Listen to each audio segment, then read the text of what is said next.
नमस्कार दोस्तों, आप सभी का स्वागत है हमारे YouTube channel SR computer online में।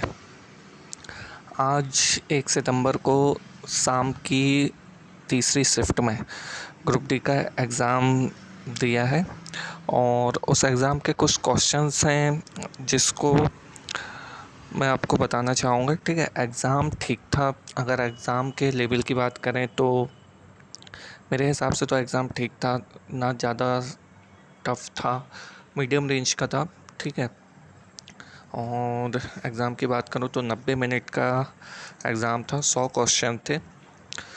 इन 100 क्वेश्चन में से अगर 10 क्वेश्चन की मैं बात करूँ तो ये 10 क्वेश्चन जो एग्ज़ाम में रखे हैं, लगभग सभी शिफ्टों में मेरे और भी दोस्तों के एग्ज़ाम और उनसे भी बात हुई है, तो 100 में से 10 क्वेश्चन सिर्फ इसलिए रखे गए हैं ताकि आपका ज़्यादा से ज़्यादा टाइम को बर्बाद किया जा सके।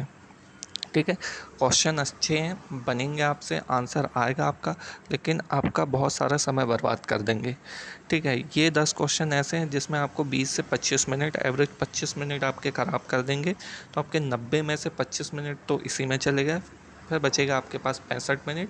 65 मिनट में आपको 90 क्वेश्चन सॉल्व करने हैं। यहाँ से धीरे धीरे आप पर प्रेशर बनना स्टार्ट हो जाएगा। ठीक है, तो मैंने एग्ज़ाम देते देते एक चीज़ सीखी है कि क्वेश्चन को अटेम्प्ट करने से ज़्यादा इम्पोर्टेंट क्वेश्चन को ड्रॉप करना होता है, कि किस क्वेश्चन को आपको सॉल्व करना है और किस क्वेश्चन को आपको सॉल्व नहीं करना है। ठीक है, तो जब भी आपका एग्ज़ाम होगा आप इस बात को दिमाग में लेकर जाइएगा कि कुछ क्वेश्चंस ऐसे होंगे, 8 से 10 क्वेश्चंस, जो सिर्फ आपका टाइम ख़राब करेंगे। ठीक है, तो बजाय इन क्वेश्चनों में उलझने के, इनको ड्रॉप करके आगे बढ़िए। इन क्वेश्चन को बाद के लिए बचा के रखिए, बाद में जब आपका समय बचेगा तब आप इन क्वेश्चन को अटेम्प्ट करके सॉल्व करिए। शुरुआत में इन क्वेश्चन को बिल्कुल अटेम्प्ट मत करिए। ठीक है, और कोई स्ट्रैटेजी मत बनाइए। ठीक है, चाहे क्वेश्चन को आप क्वेश्चन नंबर 1 से स्टार्ट करिए या आप क्वेश्चन नंबर 100 से स्टार्ट करिए। ठीक है, पेपर उन्होंने ऐसा सेट किया है, बीच बीच में मतलब मिक्स क्वेश्चंस हैं। कभी इजी क्वेश्चन आएगा, कभी टफ क्वेश्चन आएगा, कभी लेंथी क्वेश्चन आएगा। तो आप कहीं से भी स्टार्ट करिए, किसी भी पार्ट से स्टार्ट करिए, लगभग बराबर ही पड़ेगा। कुछ भी एक्स्ट्रा करने की ज़रूरत नहीं है। एग्ज़ाम के पहले हम बहुत सारी स्ट्रेटजी बनाते हैं, तो इसको लेकर मैं बोलूँगा कोई स्ट्रेटजी मत बनाएं, बिल्कुल ओपन फ्री माइंड से जाइए, बिना किसी प्रेशर के जाइए। 100 में से 50 से 60 क्वेश्चन, अगर आप एवरेज पढ़ने वाले भी हैं तो 50 से 60 क्वेश्चन आपको बहुत आसानी से बनेंगे। ठीक है, तो अपना जो भी है रिवीजन करिए, प्रैक्टिस करिए, बिल्कुल फ्री माइंड से, बिना किसी टेंशन के एग्ज़ाम देने जाइए। ठीक है, तो मुझे कुछ क्वेश्चंस याद हैं, मैं उनको बताता हूँ। ठीक है, तो ये देखें, करंट अफेयर्स से 8 से 10 क्वेश्चन थे। मुझे ज़्यादा तो याद नहीं है, सिर्फ 5 ही याद हैं और बाकी मुझे याद नहीं है। ठीक है, सिंप्लीफिकेशन के बहुत सारे क्वेश्चंस थे, मैथ सिंप्लीफिकेशन के बहुत सारे क्वेश्चंस थे, ट्रेन वाले क्वेश्चन थे 2 से 3, पाइप वाला क्वेश्चन था एक, और रीजनिंग भी लगभग ठीक थे। कोडिंग डिकोडिंग बहुत सारी थी, चार्ट थे, चार्ट के क्वेश्चंस आए थे। उसके बाद अगर मैं बात करूं तो सिंपल इंटरेस्ट का एक क्वेश्चन था। ठीक है, तो हिस्ट्री का कोई क्वेश्चन नहीं था, हिस्ट्री का कोई भी क्वेश्चन नहीं था। संविधान से सिर्फ एक क्वेश्चन था, मुझे एग्जैक्ट याद नहीं है। 300 लैंग्वेजेस में से एसटी के लिए, 300 अनुसूचियों में से एसटी शेड्यूल्ड ट्राइब के लिए कितनी अनुसूचियाँ, ऐसा कुछ क्वेश्चन था। उसमें ऑप्शन थे 25, 27, 29, 33, ऐसा कुछ क्वेश्चन था, मुझे एग्जैक्ट याद नहीं है।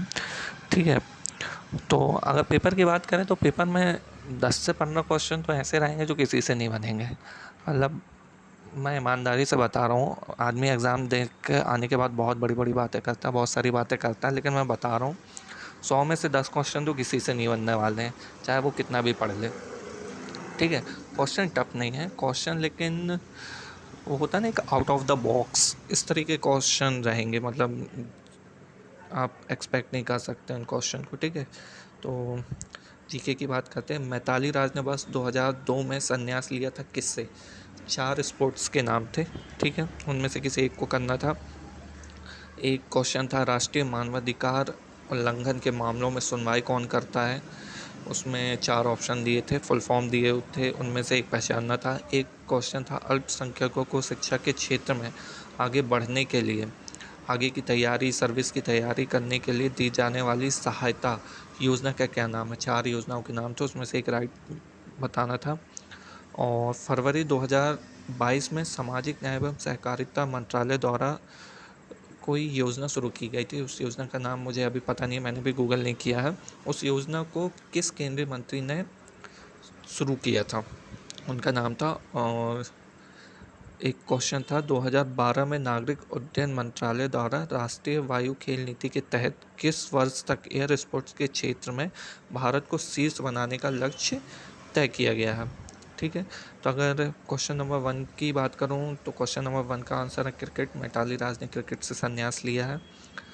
और राष्ट्रीय मानवाधिकार उल्लंघन के मामलों में नेशनल ह्यूमन राइट्स कमीशन सुनवाई करती है।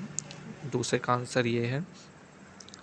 तीसरा, अल्पसंख्यकों के लिए जो योजना पूछी गई थी वो नई मंजिल है उसका नाम।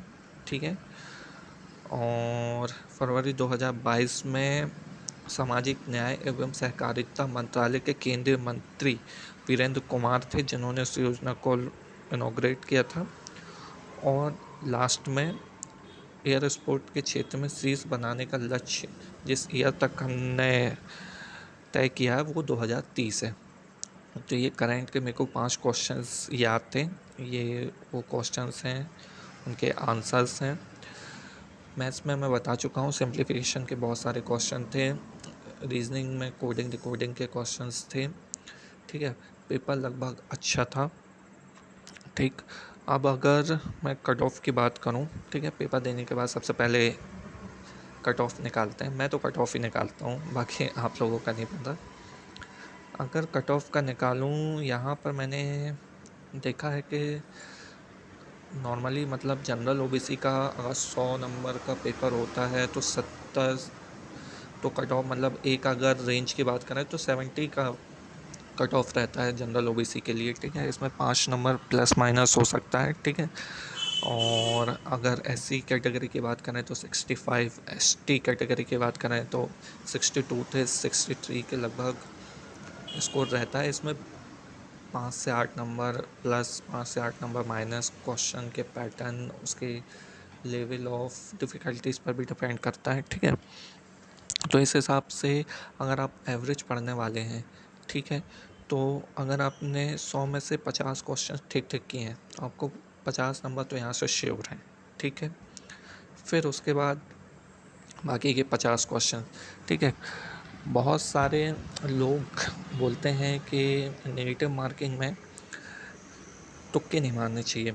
ठीक है, लेकिन मैं बोलूँगा तुक्के मारिए आप। ठीक, तुक्के इसलिए मारिए कि अगर आपको 50 से 55 नंबर मिल रहे हैं, ठीक है, जैसे ये मैंने बनाया हुआ है कि अगर आपने 50 क्वेश्चन ठीक ठीक किए हैं, ठीक है, तो बाकी के बचते हैं 50 क्वेश्चन। अच्छा, जो एवरेज पढ़ने वाला है ना, उसको 4 ऑप्शन में से 2 तो बिल्कुल श्योर होता है कि ये नहीं हो सकते। ठीक है, बाकी बचे 2 में से उसको थोड़ा कन्फ्यूज़न रहता है कि भाई ये वाला है कि वो वाला है। ठीक है, तो मैं तो बोलूँगा तुक्के मारो भाई। अगर 50 क्वेश्चन में से आपने 15 को तुक्के मारे, 50 के 50, 15 क्वेश्चन सही हुए तो आपको 15 नंबर मिल जाएंगे। 35 क्वेश्चन गलत हुए तो आपको उसके 12 नंबर कड़े आएंगे। तो 15 में से 12 गए, 3 नंबर आप प्लस ही हैं, मतलब आपका नुकसान नहीं हो रहा, फ़ायदा ही हो रहा है। ठीक है, और